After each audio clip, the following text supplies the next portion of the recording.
Светлана Кипевска од Куманово е самоохрана мајка која 28 години деноноќно без ничија помош се грижи за својата ќерка која боледува од церебрална парализа и епилепсија. Матилда Антиќ е родена предвремено поради што првите денови од животот ги поминува во инкубатор. Дијагнозата и била утврдена после 1 година од раѓањето. Таа се роди 1,7 кг.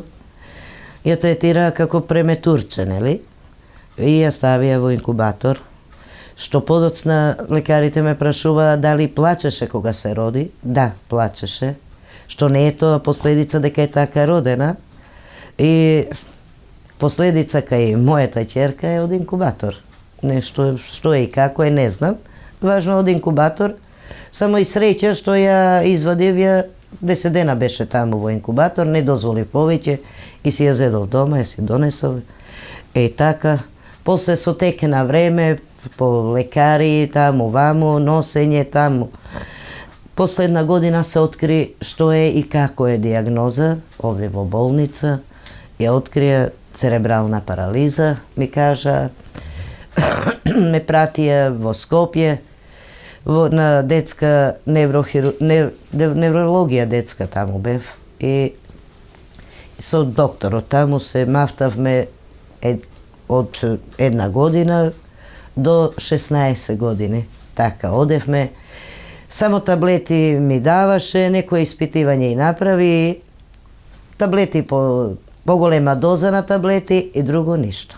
Епилептичните напади, кои најчесто се пропратна болест на церебралната парализа кај Матилда, започнале од 7 годишна возраст.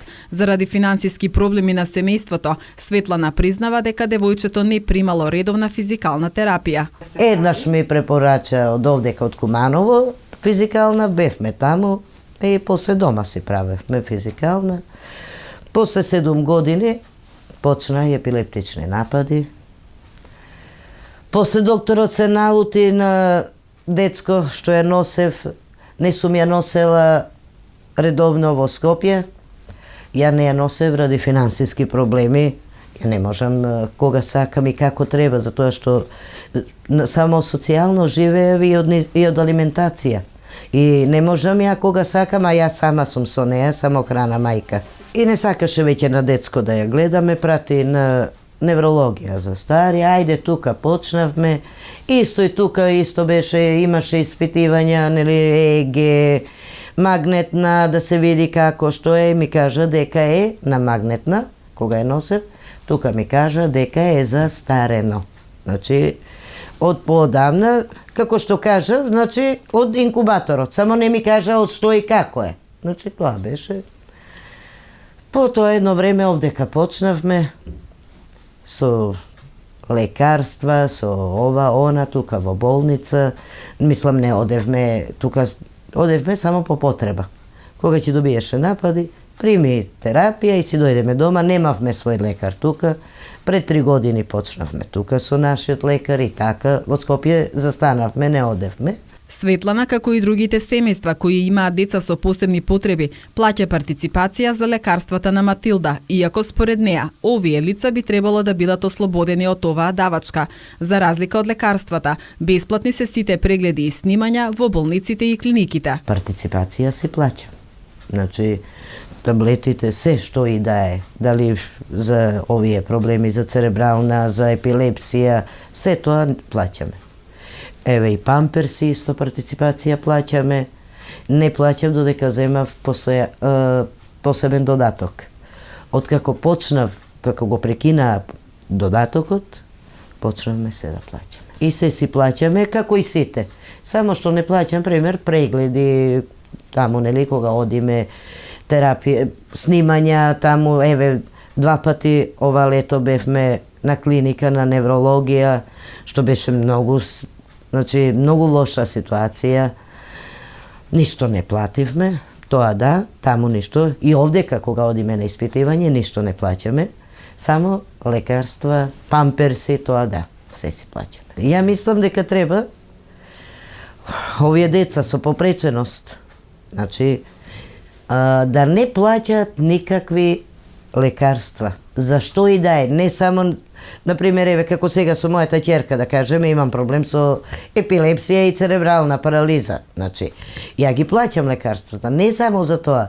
Тие деца се и почесто слаби на имунитет, и се преладат, и ова, она, значи, на ним им треба секаква терапија. На моја ќерка и треба, пример, терапија и за желудник, има проблеми со варење. Таа не жвака. Таа, значи, тука треба. Значи, ја од додатокот, едниот додаток што го јас имам, еве за себе лично да кажам, ја едниот додаток треба да го дадам за лекарства, ако идат на позитивна листа, значи ја треба тоа да го дадам за лекарства. Другиот додаток треба да дадам, например, да кажам, еве сега, зима е, огревно дрво, струја, ова, она, треба се да се плати. А тие пари не се доволно. Значи, треба државата, например, да размисли за овие деца. На децата со посебни потреби им е потребна социјализација и соодветна рехабилитација што ќе им ја обезбеди државата за да има позитивни резултати. Светлана е разочарана од односот на социјалните служби кон децата со попреченост. Директорот, тогашниот, стариот директор, не е битно да го кажеме кој е, нели? Тој ми кажа, може да ти го сместам детето во дом. Ама јас сум мајка, ја не можам да го дадам. Ако треба, ќе застанам и на мост и ќе просам за ова дете, ја не го давам во дом. Значи, треба некој да застане и да се загрижи за овие деца. Услови на овие деца им требат, не само на мојата ќерка, и на други. Има деца што можат и да работат, што можат и да се движат и да учат и се. Зошто да ги отргнуваат од да не се социализират и тие со сите, нели? Матилда поради болеста не оди на училиште, но доколку би имало соодветна институција, таа не би била затворена во 4 ѕида само со својата мајка. Ја завршува својата тажна приказна Светлана, надевајќи се дека ќе допре до надлежните.